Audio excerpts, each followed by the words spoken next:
नमस्कार दोस्तों। आज हम रियल इंग्लिश के बारे में पढ़ने वाले हैं। देखो, ये सेशन उन बच्चों के लिए नहीं है जो नई नई इंग्लिश सीख रहे हैं। ये उनके लिए है जो पूरी तरह इंग्लिश सीख चुके हैं, ग्रामर पढ़ चुके हैं, उसके बाद भी कहीं ना कहीं वो ये बोलते हैं कि मेरे को इंग्लिश नहीं आती। तो मैं गारंटी देता हूँ, अगर इस क्लास को ध्यान से अटेंड करते हो तो आपको ये प्रॉब्लम स्किप हो जाएगी। तो शुरू करते हैं। सबसे पहले आज बेसिक चीजें सीखेंगे। सबसे पहले अल्फाबेट। अल्फाबेट का मतलब क्या होता है?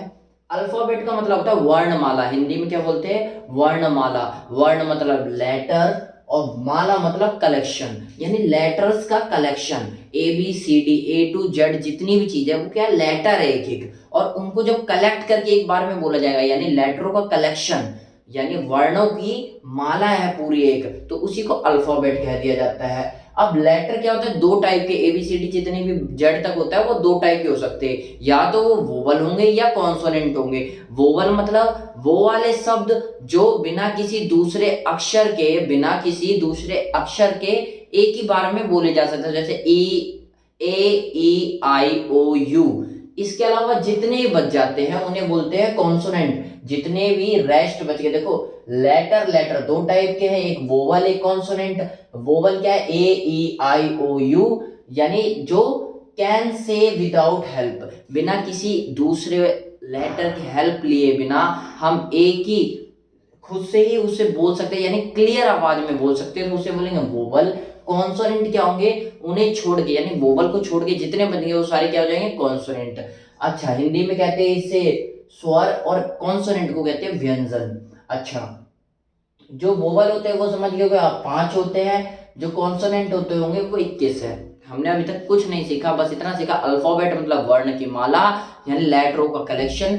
ए टू जेड जितनी भी चीज होती है उन सबको क्या मिला के एक बार में बोला जाता है? ये सारा अल्फाबेट है। अब याद रखना, अल्फाबेट्स कुछ नहीं होता, अल्फाबेट होता है। अल्फाबेट्स एक वर्ड बन जाता है। दूसरी चीज, कभी भी, यानी कहने का मतलब क्या है, आप ए बी सी डी जब भी बोलोगे ना, तो ये नहीं बोलोगे कि अल्फाबेट्स है, आप सबको मिला के ही बोलोगे अल्फाबेट है। ठीक है? अल्फाबेट, एस नहीं लगाना। एस लगाओगे तो वो एक वर्ड बन जाएगा, लेकिन उसका कोई इससे रिलेशन नहीं है। जो सारा कलेक्शन मिला के बोला जाता है उसे ए टू जेड को क्या बोला जाता है? अल्फाबेट बोला जाता है। अल्फाबेट मतलब वर्णों की माला, लेटरों का कलेक्शन। लेटर दो टाइप के होते हैं। कौन से दो टाइप के? वोवल या कॉन्सोनेंट। वोवल वो शब्द जो बोले जा सकते हैं बिना किसी अक्षर की हेल्प लिए बिना, यानी दूसरे लेटर की हेल्प लिए बिना खुद से ही डायरेक्ट बोल सके, उसे वोवल बोलेंगे। जो बच गए उसे कॉन्सोनेंट बोलेंगे। वोवल को हिंदी में वर्ड स्वर बोलते हैं, और कॉन्सोनेंट को हिंदी में व्यंजन बोलते हैं। वोवल होते हैं A E I O U। अच्छा, इसके अलावा हमें देखो और बेसिक चीजें सीखते हैं। हमने अभी तक इतना ही सीखा है और ज्यादा कुछ नहीं है। वोवल 5 होते हैं, कॉन्सोनेंट जो बच गए, बचे कितने? 5, 26 तो टोटल होता है अल्फाबेट। अल्फाबेट में से 5 गए तो बचे कितने? 21। तो 21 क्या है? कॉन्सोनेंट होते हैं। अच्छा, एक चीज याद रखना, एक फंडा सिखाता हूं तुम्हें डायरेक्शन का। बहुत कंफ्यूज होते हैं कि यार डायरेक्शन क्या है। मैप में कभी नॉर्थ इधर दिखा देता है, असलियत में बोलते हैं, माँ बाप बोलते हैं इधर है पूरब, इधर है पूरब, इधर है पश्चिम, तो टोटली कंफ्यूज हो जाते हैं। तो इस कंफ्यूजन को हमें रखना नहीं है, पहले मैप में सीख लो। मैप में सीखने का बहुत इजी तरीका, ध्यान से देखना। देखो, मैप में ऐसे और ऐसे दो ही तो चीज बनाओगे, तो जो ऊपर नीचे का होगा, तो याद रखना हमेशा हम बोलते हैं ऊपर नीचे को, ऊपर वाले को बोलते हैं उत्तरी और नीचे वाले को दक्षिण। जैसे हम बोलते हैं ये क्या है यार? साउथ इंडियन है, साउथ इंडियन हम बोलते हैं ना, साउथ इंडियन आ गया, कहां से आ गया? काला व्यक्ति। कहने का मतलब वो भारत के नीचे के हिस्सों से आया है। तो साउथ इंडियन, साउथ इसलिए याद हो जाएगा, नीचे का मतलब क्योंकि वो काले लोग वेस्ट इंडीज बोलते हैं। क्या है? West Indies. इसके अलावा वो इंडिया के वेस्ट साइड में, एक बोलते हैं साउथ का आ गया, और एकदम साउथ का एक्टर ज्यादातर माना जाता है, साउथ के काले एक्टर होते हैं। क्यों? वो नीचे नीचे के एरिया में पाए जाते हैं, श्रीलंका वाली साइड के एरिया में। तो नीचे हमें याद हो जाएगा साउथ है, डायरेक्शन याद रखना साउथ है। ऊपर क्या है? नॉर्थ है। नॉर्थ कैसे याद रहेगा? नॉर्थ को हिंदी में क्या बोलते हैं? तुमने सुना होगा नॉर्थ कोरिया, नॉर्थ कोरिया बहुत सुना होगा। हिंदी में क्या बोल देंगे? उत्तर कोरिया। बस इतना सा फर्क होगा। उत्तर से हम समझ गए, नॉर्थ किस पे जाएगा?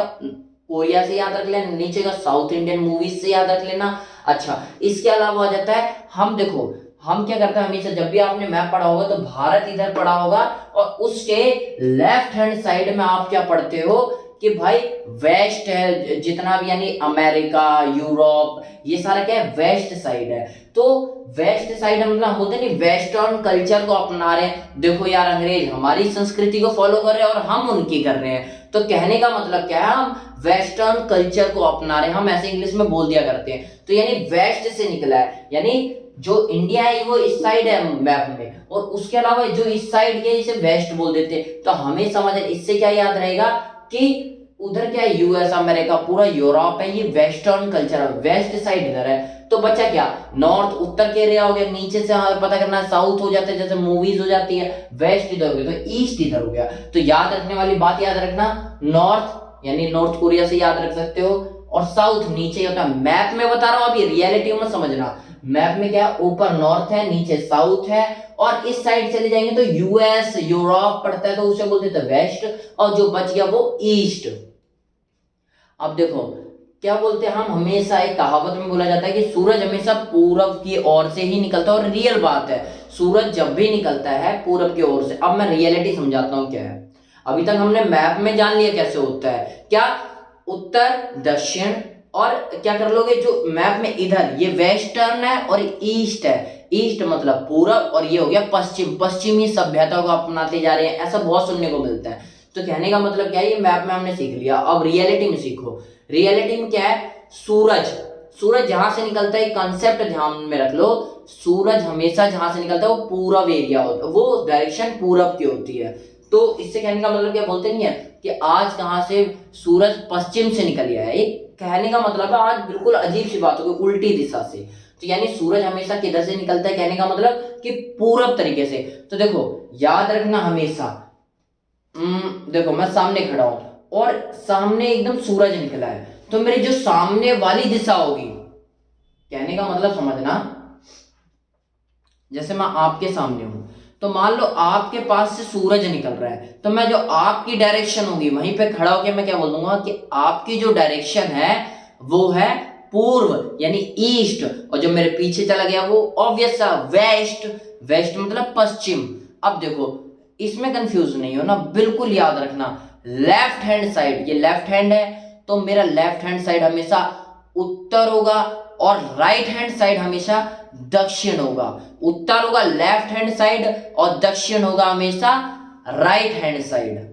तो बहुत अच्छे से आई होप आपको समझ में आया होगा। यानी सामने अगर आप खड़े हो, सूरज निकल रहा है, तो ये पूरब एरिया, पूरब की डायरेक्शन है, ये पश्चिम की डायरेक्शन है, और ये उत्तर की है, ये दक्षिण की है। बस इतना ही याद रखना है आपको। अच्छा आगे बढ़ते हैं, डेट, एक डेट का फंडा आएगा। अभी तो मैंने तीन चीज क्लियर कर दी, अल्फाबेट क्या होते हैं, डायरेक्शन मैंने बता दी, ऑन पेपर कैसे देखते हैं, और इन रियलिटी कैसे चेक करते हैं। अब डेट, डेट आप जब भी लिखो, देखो डेट के चार मेथड होते हैं जो वैलिड है, चारों में से मैं बेस्ट मेथड बता रहा हूं लिखना। हमेशा कैसे, पहले डेट लिख दो, फिर मंथ लिखो, और फिर ईयर लगाओ, और मंथ और ईयर के बीच में एक कोमा लगाओ। देखो मैंने कोमा लगा रखा है ना, ऐसी, जैसे आज क्या है, 17 तारीख है, अक्टूबर का महीना है, 2021 है, तो हम कैसे उसे बोलेंगे, मान लो जो भी तारीख हो उसको, तो आज जैसे मान लो 17 तारीख है और अक्टूबर का महीना है, 2021 चल रहा है, तो हम क्या लिखेंगे, पहले डेट लिखेंगे 17, मंथ कौन सा है, अक्टूबर, तो ऑक्ट लिखेंगे, OCT, पूरा नहीं लिखेंगे, और फिर कॉमा लगा के क्या लगा देंगे, क्या सन कौन सा चल रहा है, 2021, तो ऐसे लिखेंगे 17 ऑक्ट 2021। तो आई होप आपको समझ में आया होगा। एक बार दोबारा से क्विक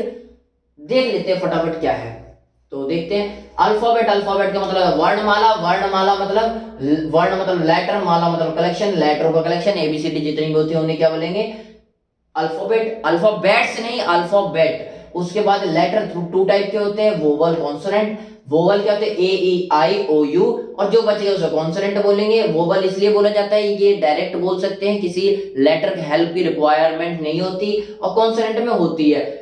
जो वोवल होते हैं वो 5 होते हैं, और 26 टोटल होते हैं, तो 5 गए तो बचे कितने, 21, जो बच गए वो क्या थे, कॉन्सोनेंट थे, तो कॉन्सोनेंट। अब मैंने डायरेक्शन का आपको बता दिया, सीधा याद रखना, ऊपर वाला उत्तर, नीचे वाला दक्षिण, उत्तर दक्षिण। उत्तर कोरिया यानी नॉर्थ कोरिया, याद हो जाएगा, तो नीचे वाला साउथ कोरिया यानी नीचे वाला साउथ। मूवीज हो जाती हैं, तो समझ में आ रहे हैं, नीचे वाले भारत के। तो ये याद करने का तरीका है, और सिंपल सी बात है, ऑन पेपर क्या बोलेंगे हम, जो इधर वाली डायरेक्शन होगी हमेशा वो क्या, वहां हम मैप में हमेशा देखते हैं, वर्ल्ड मैप में, कि यूरोप, अमेरिका, ये सारी क्या है, वेस्ट साइड है। पश्चिमी, हम बोलते हैं नहीं, पश्चिमी सभ्यता को अपनाते जा रहे, वेस्टर्न कल्चर को अपनाते जा रहे, तो वेस्ट साइड हो गए, जो बच गए वो ईस्ट साइड। अब रियलिटी में हमने कैसे देखा था, सिंपल सा मेथड था, आप सूरज, मान लो आपकी तरफ से सूरज आ रहा है, मेरे आपकी तरफ से सूरज आ रहा है, तो जो आपकी तरफ से उग रहा है सूरज, तो पूरब, ये हो गया पश्चिम, मेरे लेफ्ट हैंड पे उत्तर, तो ये हो गया दक्षिण। बस इतना सा याद रखना है। उसके बाद डेट का फंडा बताया मैंने। डेट क्या है, डेट लिखने के 4 मेथड होते हैं जो जर्नली वैलिड है, उनमें से चारों में से बेस्ट मेथड आपको बता रहा हूं। इस तरीके से ही लिखना, पहले डेट लिखोगे, फिर मंथ लिखोगे, फिर ईयर लिखो। जैसे आज 17 तारीख है मान लो, और अक्टूबर का महीना है, 2021 है, तो 17 अक्टूबर 2021 ऐसे लिखेंगे, और अक्टूबर 2021 में कॉमा लगा देंगे, अच्छा रहेगा, बहुत अच्छा। अच्छा, इसके अलावा और भी चीज पढ़ लेते हैं। अल्फाबेट मैंने बता दिया, ए बी सी डी से जेड तक जो होते हैं वो भी। अब कई बच्चे क्या होते हैं, उसे अल्फाबेट को अल्फाबेट्स बोल देते हैं। मैंने हर बार बताया है, अल्फाबेट ही बोलना है, अल्फाबेट, अल्फाबेट। अच्छा, उसके बाद नोट करने वाले कुछ पॉइंट है, वो नोट करते हैं। जैसे डब्ल्यू, डब्ल्यू क्या है, एक ऐसा लेटर है, एक ऐसा अल्फाबेट का लेटर है जो ना वोवल की तरह भी यूज कर सकते हैं और कॉन्सोनेंट की तरह, वो डिपेंड करता है किस वर्ड में यूज करें। जैसे कई वर्ड होते हैं, जैसे बो यानी झुकना, हम बोलते हैं ना बाव डाव, तो वही वही मैं बोला बाव, तो उसे बोलने के लिए क्या है, ये वोवल की तरह यूज हो रहा है। और वहीं पे क्या हो गया, शो, शो में भी क्या है, ये वोवल की तरह यूज हो रहा है। वहीं पे कॉन्सोनेंट की तरह कब यूज होगा, जैसे वाई, वेयर, यहाँ पे कॉन्सोनेंट की तरह यूज हो रहा है। बहुत बार पूछा जाता है, कई बार जनरली कॉम्पिटेटिव एग्जाम में नहीं, लोगों के द्वारा, ठीक है। उसके बाद वाई जो है, ये भी वोवल भी है, कॉन्सोनेंट भी है। वोवल पे कहां कहां यूज होता है, जैसे क्ले में, इसमें वोवल की तरह यूज हो रहा है वाई, और कॉन्सोनेंट की तरह कब हो रहा है, जैसे यस, यर्न, यर्न मतलब धागा, तो इसमें क्या है, कॉन्सोनेंट की तरह वाई यूज हो रहा है। अब ए और आई बहुत ही इंपॉर्टेंट पॉइंट है, ये नॉलेज के बेस पे इंपॉर्टेंट है। ए और आई एक ऐसे लेटर है जो अपने आप में वर्ड भी है। ए का मतलब एक, आई मतलब मैं, ये वर्ड भी हो गए, लेटर, जैसे ए अल्फाबेट का लेटर है, आई भी अल्फाबेट का लेटर है। तो कहने का मतलब both are not only the letter, दोनों ए और आई सिर्फ लेटर नहीं है बट ऑल्सो वर्ड इटसेल्फ। लेकिन ये वर्ड भी अपने आप में, ये अपने आप में ही एक मीनिंग भी प्रदान करते हैं, तो एक वर्ड भी है। अच्छा, इन हिंदी अल्फाबेट में हमने इंग्लिश में तो सीख लिया कि 26 अल्फाबेट होते हैं। अच्छा, अब क्या सीखते हैं हम, हिंदी अल्फाबेट में टोटल जैसे इंग्लिश में 26 होते हैं, वैसे हिंदी में 49 अल्फाबेट होते हैं। उसके अलावा 12 खड़ी, 12 खड़ी देखो, कई चीजें होती है जो एक्सपीरियंस के साथ आती है, मैंने लिखा भी है, experience is the best teacher. क्या होता है, जैसे जैसे आप बढ़ते जाओगे आगे, आपको इंग्लिश में खुद ही आती जाएगी। 12 खड़ी आपको सीखने, कई बच्चों के दिमाग में होता है कि यार अगर हमने 12 खड़ी सीख ली तो पूरी इंग्लिश रीडिंग कर ली, सीख ली, नहीं सीख सकते। आप बेसिक वहां से सीख सकते हो, आइडिया लगा सकते हो, लेकिन जो आपको मेन इंग्लिश रीडिंग अच्छे से आएगी वो हमेशा एक्सपीरियंस यानी अनुभव से आएगी। जैसे आप पढ़ते जाओगे, बढ़ते जाओगे, अपने आप बढ़ते जाओगे। तो कहने का मतलब क्या, फिर भी कुछ वर्ड होते हैं जिनका बहुत कंफ्यूजन रहती है, इसका इंग्लिश क्या होगा। जैसे कै का मैं पूछ लूं तुमसे, का बताओ, तो हर कोई बता देगा के होगा। खा का बताओ तो बोलोगे यार के एच और लगा दे बस तू। गा का बताओ तो आप बोलोगे जी लगा दे। तो लेकिन कई होते हैं जो बहुत कंफ्यूज करने वाले होते हैं, वो कौन से होते हैं वो देख लो। जैसे ना खाली बोलते हैं, अंगा खाली, अंगा खाली, तो उसके लिए ना आ रहा है इसमें, तो NYA, ये इसका क्या है, इंग्लिश है। जैसे फिर हम बोलते हैं अंगा खाली, एक इस टाइप का बोलते हैं, इसका भी एन है। उसके अलावा हम ड बोलते हैं, ड को DA बोला जाता है, ये तो आपको जनरल पता है। एक नंगा खाली फिर होगा, ये भी इस टाइप का, इसको भी एन बोला जाता है। एक छ से क्षत्रिय होता है, उसे कैसे लिखा जाता है, KSHA। अच्छा, इसके अलावा त से त्रिशूल होता है, त्र को कैसे मैं इंग्लिश में बोलूं, जैसे ग को तो जी बोल दिया, तो त्र नाम से समझ में आ रहा है, 2 वर्ड है, TRA से आएगा। ऐसे ज्ञा से ज्ञानी को बोलते, क्या बोलते भाई, तो ज्ञा से ज्ञानी अपने ज्ञा, जी तो हो गया ग, और या जो आ रहा है लास्ट में YA, तो GYA। तो बाकी क्या है, मैंने आपको पहले ही बता दिया, experience is the best teacher. Experience जैसे जैसे आपको होता जाएगा आप इंग्लिश में और अच्छे बनते जाओगे।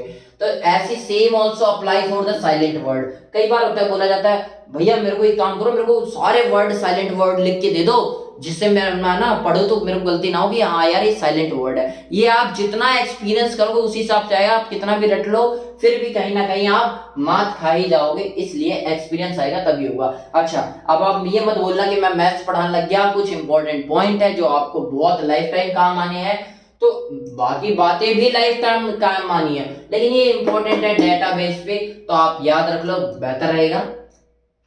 मिलियन का मतलब होता है 10 लाख, 10 मिलियन का मतलब होता है 1 करोड़, 100 मिलियन का मतलब होता है 10 करोड़, 1000 मिलियन का मतलब होता है 1 अरब, और बिलियन का मतलब होता है 10 अरब। अच्छे से डेटाबेस है, याद रखना, बहुत जरूरत आएगी, पूरी लाइफ टाइम काम आएगा, तो इस पे मैं थोड़ा टिक मार दे रहा हूं कि भाई अच्छे से याद कर लो। अच्छा, अब छोटी सी बात और जान लेते हैं, लेटर क्या होते हैं, मैंने बता दिया, ABCD में जितने भी ये दिख रहे हैं छोटे छोटे ABCD, ये सारे क्या लेटर है। अब वर्ड क्या होगा, GO, जैसे लेटर लेटर थे दोनों जब मिल गए तो एक वर्ड बना दिए, एक मीनिंग दे दे, जब गो जाना, एक मीनिंग दे दे तो वर्ड बन गया। सिलेबल क्या होता है, सिलेबल मतलब कितनी बार में बोला गया, जैसे गो, मी, यू, ये सारे क्या है एक बार में बोले जा रहे हैं, तो ये एक सिलेबल के हो गए। जैसे मदर, तो मदर, मदर, तो इसमें 2 सिलेबल के आ गए। जैसे क्रोकोडाइल, क्रोकोडाइल, क्रोकोडाइल, 3 बार, तो 3 सिलेबल का प्रयोग हुआ है। फ्रेज क्या होता है, at the door, in the market, ऐसे बोलते हैं ना छोटे छोटे वर्ड, वाक्यांश, वाक्य के अंश, उसे बोलते हैं फ्रेज। यानी in the, at the door, he is playing at the door, यानी वो खेल रहा है डोर पर, तो at the door, in the market, my mother is going to the, नहीं कुछ भी बोल लो कि in the market, I am in the market, मैं मार्केट में, मैं बाजार में हूं, तो in the market, जो छोटे छोटे वर्ड के अंश होते हैं उसे वाक्यांश को फ्रेज बोला जाता है, ठीक है। उसके बाद सेंटेंस क्या होता है, जो अपने आप में एक मीनिंगफुल हो, जैसे ही इज अ बॉय, वह एक लड़का है, तो ये इससे नाम से ही समझ में आ रहा है कि हाँ वह एक लड़का है, पूरी बात समझ में आ गई।